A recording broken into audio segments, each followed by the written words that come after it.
Industry ನಿಲ್ಬೇಕು ಅಂದ್ರೆ ಇಂಥ ಸಿನಿಮಾಗಳಿಗೆ ಬೆಂಬಲ ಕೊಡಬೇಕು ಎಲ್ಲ ಕನ್ನಡಿಗರು. ಇಂಥ ಸಿನಿಮಾ ಬೇಕು ಸರ್ ಇಂಡಸ್ಟ್ರಿಗೆ. ನಿಜವಾಗಿ ತುಂಬಾ ಚೆನ್ನಾಗಿದೆ ಸಿನಿಮಾ. ನಾನು ಯಾವುದೋ ಮಾತಿಗೆ ಹೊಗಳ್ತಾ ಇಲ್ಲ ಸರ್. ಸಿನಿಮಾ ಸ್ಟಾರ್ಟಿಂಗ್ ಇಂದ ಎಂಡಿಂಗ್ ವರ್ಕ್ ಕುತ್ಕೊಂಡು ನೋಡ್ಬಂದು ಹೊಗಳ್ತಾ ಇದ್ದೀನಿ. ಸಿನಿಮಾ ಅಷ್ಟು ಚೆನ್ನಾಗಿದೆ ಸಿನಿಮಾ ಸರ್. ನಿಜವಾಗ್ಲೂ ಚೆನ್ನಾಗಿದೆ ಸರ್. ನಾನು ನಿಜವಾಗ್ಲೂ ಹೇಳ್ತೀನಿ ಚೆನ್ನಾಗಿದೆ. ನನಗಂತೂ ಈ ಸ್ಟೋರಿ ಸಿನಿಮಾ ಎಲ್ಲನೂ ಸಿಕ್ಕಾಪಟ್ಟೆ ಇಷ್ಟ ಆಗೋಯ್ತು. ಮೊದಲನೇದಾಗಿ ಯಾರು ನೋಡ್ಬೇಕು ಅಂದ್ರೆ ಈ ಫ್ರಾಡ್ ಮಾಡೋರು, ಈ ಮೋಸ ಮಾಡೋರು, ಜೀವನದಲ್ಲಿ ತಿಳ್ಕೋಬೇಕಾದವ್ರು ಎಲ್ಲ ಸತ್ಯನ ಈ ಸಿನಿಮಾ ನೋಡ್ಬೇಕು ಸರ್. ಜಗಪ್ಪಂದು ಕಾಮಿಡಿ ಸ್ಟೋರಿ ಎಲ್ಲ ಹೇಗೆ ಅನ್ನಿಸ್ತು? ಚೆನ್ನಾಗಿದೆ.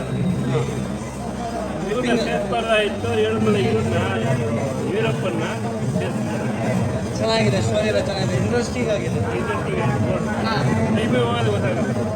ಮತ್ತೆ ಒಳ್ಳೆ ಅದ್ಭುತವಾದ ಸ್ಟೋರಿ ಸಿನಿಮಾ ನಮ್ಮ ಕನ್ನಡ ಇಂಡಸ್ಟ್ರಿಗೆ ಬಂದಿದೆ ಅಂತ ನಿಮ್ಗೆ ಅನಿಸ್ತಾ ಇದೆಯಾ? ಹೌದು. ಓಕೆ. ಸೂಪರ್ ಸೋತ ಇದು ಬ್ಲಾಕ್ ಬಸ್ಟರ್ ಆಗುತ್ತಾ?